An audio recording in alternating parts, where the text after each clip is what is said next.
안녕하십니까. 부부 펀 더하기 이병준입니다. 저하고 10년 넘게 아는 분이 있었네요. 상담 아닌 상담을 해오시는 분이었습니다. 그저 잘 아는 안면이니까 답답한 일이 있을 때마다 하소연하려고 오시는 분들이었죠.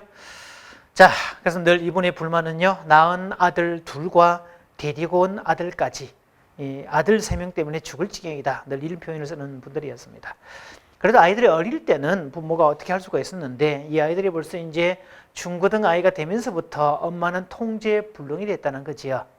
자, 그런데 아이들 문제, 최근에 스마트폰 중독 때문에 이제 아이가 게임 중독이 아니냐 이래서 온 케이스인데도요.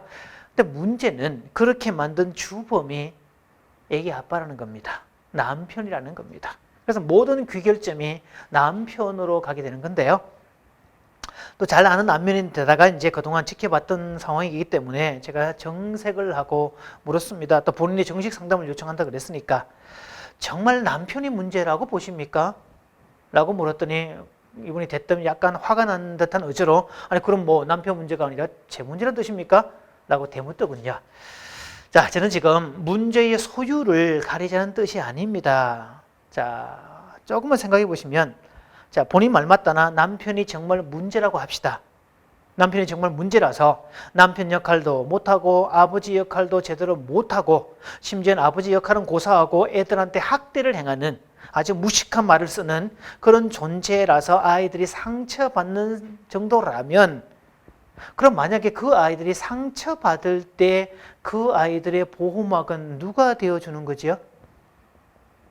자, 요 말에 까니분이 전또 대답을 못하고 멍하니 한참을 있더니 이내 눈물을 쏟기 시작을 합니다. 자, 그런 점에서 여성은 본능적으로 자식에 대한 어떤 보호 본능이 있다는 것을 보게 되는 건데요. 자, 그러면서 그동안 늘 남편만이 문제라고 또 아니 자기도 문제가 있긴 하지만 이 모든 문제를 원인 주체가 남편이라고만 생각을 했지 그런 생각을 해오느라고 그 사이에 아이들이 방치되고 있다는 것도 몰랐고 또 그동안 본인이 엄마로서 해야 될 일조차도 남편을 비난하기 위한 에너지를 쓰는 동안 빠져 있었다는 것을 비로소 생각을 하게 됩니다. 자, 이것을 교류 분석에서는요, 심리적 게임이란 말을 씁니다. 그리고 이분이 사용했던 그 심리적 게임의 이름은 너 때문이야 라는 게임입니다. 게임 중독도 나쁜 결과를 가져오듯이 이 심리적 게임도 늘 부정적으로 오게 되는데요.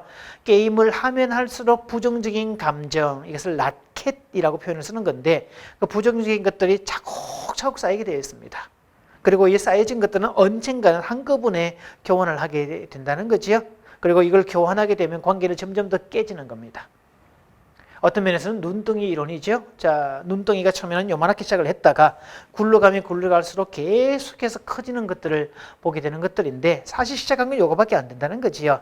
따라서 어떻게 보면 둘의 관계는 남편이 문제인 것도 있을 수 있겠지만 아내가 남편만이 문제라고 그것만 생각하고 그 증거물들을 찾으려고만 했다는 데서 문제가 생겼다는 거지요.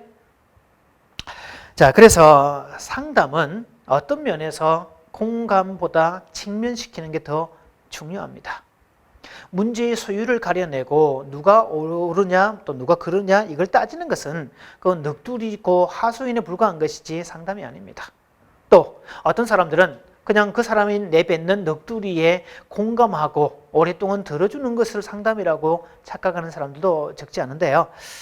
글쎄요, 그 단계는 상담의 초기 과정에서 친밀감을 형성하는 즉 라포를 형성할 때 필요한 것들이지 그리고 라포가 형성이 되어야만 그 다음에 직면시킬 수 있어서 필요한 것들이지 그 자체가 목적은 아닙니다.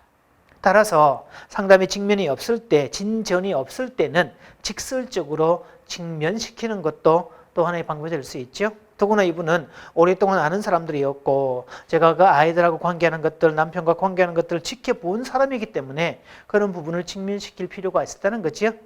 그래서 그분에게 교류 분석의 심리적 게임에 관한 이야기들을 조곤조곤하게 침착하고 차분하게 이렇게 설명을 쭉쭉 해줬습니다.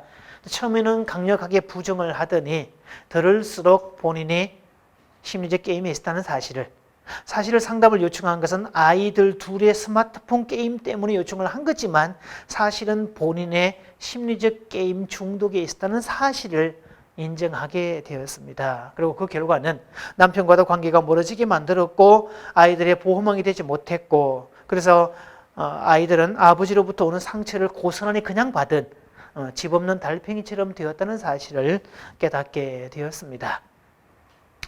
자, 그래서 울고 난 다음에 이분의 얼굴이 꽤 밝아졌는데요. 그 엄마의 얼굴에 서린 어떤 결심을 볼 수 있었네요. 자, 정말 남편이 수준 미달이거나 기준치 이하라서 포기했다고 친다면 아이들은 내가 엄마로서 해야 될 역할이 있고, 비록 아버지가 그 역할을 못한다면 그 몫까지도 엄마가 해야 될 그런 부분이 필요하다는 거죠. 이분이 인식 전하는 그런 것들이었습니다. 또 사실은 부부관계를 지켜보면 아내가 지속적으로 당신이 문제라고 여기고 있고 계속 비난의 화살을 퍼붓게 되면 남편은 점점 더 겉돌 수밖에 없다는 거지요. 자, 이분에게는 아이들이란 모티브를 통해서 먼저 아이들을 위해서라도 엄마가 심리적 게임에서 벗어나고 아이들을 위해서라도 부부관계의 어떤 개선이 필요하겠다는 그런 결심이 섰다면 이 부분은 아마 시간이 문제지 갈수록 회복될 거라고 믿습니다. 그래서 문제를 정확하게 알면 그 다음부터는 시간이 좀 더 필요한 것뿐이지 그 다음 해결책은 어렵지 않다는 거죠. 그러니 어려운 문제라고, 내가 해결 못할 문제라고 너무 그렇게 절망하지 마시고 한번 도움을 요청해 보는 것도 좋을 것 같습니다. 감사합니다.